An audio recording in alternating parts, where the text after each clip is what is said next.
큰 사찰에는 대부분 산문이라고 할 수 있는 일주문이 서 있습니다. 하긴 관청이나 민가에도 대문은 있습니다만 이 사찰의 문은 다른 문과는 구별되는 것이 많습니다. 첫째로 문부터 독특합니다. 일주문은 한 개의 기둥으로 된 문이 아니라 기둥이 한일자로 일렬로 세운 문이라는 뜻입니다. 이보다는 규모가 적은 민가의 소설 대문도 4기둥이가 있는 사각형입니다. 이 일주문은 담장 없이 세워지고 대문 없이 세워져 있을지라도 엄연히 속계와 불계, 중생이 사는 곳과 부처님의 거처로 크게 구분되는 곳입니다. 규모가 큰 일주문은 기둥 4개를 세우기는 해도 일렬로 세운 것은 같습니다. 일주문 현판에는 무슨 산 무슨 사, 여기서 보듯이 선찰 대본산 등의 수식 문구가 들어가서 긴 이름으로 쓴 것도 있지만 어떤 일주문은 그냥 무슨 사로만 된 현판을 걸고 있습니다. 거기에다 어떤 일주문은 일주문 기둥에 주련을 써서 걸기도 하였지만 우리 같은 대중은 읽기가 어렵습니다. 바로 앞에 말란 불교의 특성을 살린다면 쉬운 말로도 안내하면 누구나 이해할 것 같습니다. 기둥을 단촐하게 2개만 세웠던, 이렇게 4개를 세웠던 이 일주문은 건축면에서 살펴보면 사각형이 아니고 일렬로 기둥을 세우고 지붕을 얹은 것은 매우 불안정합니다. 그러다 보니 바람에 흔들리지 않게 무거운 지붕을 얹었습니다. 지붕이 무겁다 보니 기둥을 굵고 튼튼한 것을 세우고 하중을 골고루 받기 위해 공포를 많이 얹은 다폭의 맞배 지붕으로 만들었습니다. 만든 이도 관리하는 이도 불안은 했는지 기둥을 받쳐주거나 공포를 받쳐주거나 어떤 것은 석가래를 받쳐주는 보조 기둥이 있는 것도 많습니다. 일주문 기둥을 살펴보면 많은 곳에서 구부러진 형태의 생긴 모양 그대로 껍질을 깎아 세운 도량주도 있고 배을림 기둥, 원기둥 등 그 모양이 다양하며 여기 일주문처럼 장초석을 높이 세운 것도 있습니다. 어쨌거나 간에 이 기둥에 얹은 단청을 한 공포, 그 위에 곡선미가 있는 기와선이 자연과 어울리는 것은 볼 수 있습니다. 어떤 자료에 보면 사찰 입구에 이처럼 일주문을 세운 것은 고려 말 조선 초라고 얘기를 하고 있습니다. 고려 말기에는 우리가 몽고의 지배를 받았으니 부도, 탑 등 많은 면에서 달라지는 시기입니다. 마치 목수가 묘기를 부리듯 불안정한 일직선의 기둥을 세우다 보니 사람들이 여기에 나름 유래나 의미를 붙입니다.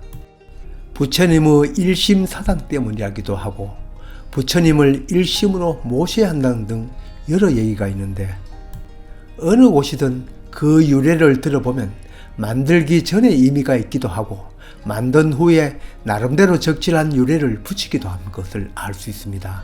이 일주문에 대한 유래도 그 둘 중에 하나일 것입니다. 기둥을 일렬로 세워 만든 문은 여기 말고도 다른 곳에서도 볼 수 있습니다. 비록 두꺼운 지붕을 얹진 않았지만 홍살문이라고 부르면서 능묘 앞이나 사당, 열야각 등 앞에 세우던 문입니다. 모양이야 다르지만 이웃나라 일본에도 이러한 문을 세워두었습니다. 절 앞이나 신사, 사당 같은 곳 입구에 세워둔 것을 볼 수 있습니다. 이런 점은 중국도 마찬가지입니다. 오래전부터 기념할 만한 곳에는 의뢰이 세웠습니다. 절 입구나 사당, 심지어 외국어 차이나타운에도 그 시작점에 세웠습니다. 일찍부터 건축술이 발달한 나라답게 규모도 크고 어떤 것은 지붕도 여러 층으로 되어 있습니다. 다른 것과 마찬가지로 우리나라 일본의 것도 중국에서 들어왔을 것입니다. 그럼 그 기원은 중국이냐? 그건 아닙니다. 바로 불교 시발점인 인도에서부터 유래되었습니다. 이 산치대탑은 기원전 200여 년 전에 인도 전국을 통일한 아쇼카 왕이 만든 탑이라고 합니다. 이야기에 의하면 아쇼카 왕이 왕자 시절에 이 지역을 통치할 지방관으로 머문 적이 있었습니다.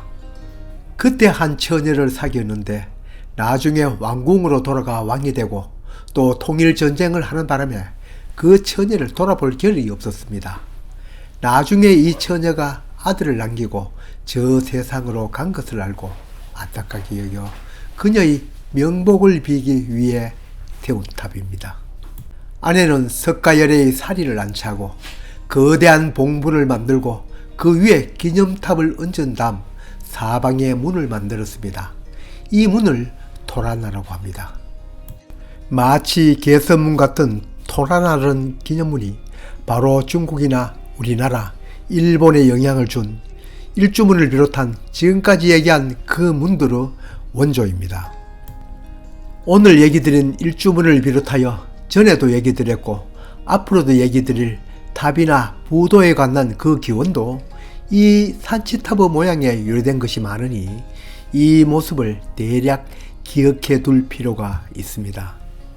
문화재를 공부하다 보면 그 옛날 교통과 통신이 발달하지 않는 그 원거리 문화가 극동의 우리에까지 영향을 끼친다는 것을 보면 그 전파의 위력을 실감하곤 합니다.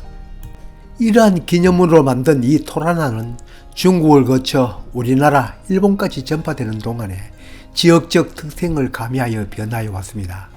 뿐만 아니라 불교적인 기념물로만 쓰이지 않고 사당, 능묘, 심지어 열려면 효자각 앞에도 활용되었습니다.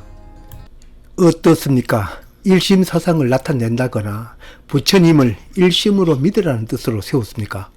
산치탑의 토라나처럼 기념할 만한 곳, 경배할 만한 곳을 들어가는 문입니다. 능묘나 사당에도 경배할 만한 곳이니 홍살문을 세웠습니다. 절의산문에도 부처님이 계시는 곳이니 일주문을 세운 것입니다. 일주문을 들었을 때는 타 종교인이나 비신도들도 부처님을 일심으로 섬기지는 않더라도 부처님의 세계이니 경건한 몸가짐으로 들었어야 합니다. 지금까지 살펴본 중국, 한국, 일본어 문들은 토라나 모습이 원형이 많이 남아있지만 정작 사찰 앞에 세워진 이 일주문은 그 모습이 많이 달라져 나름의 독특한 양식을 갖고 있습니다.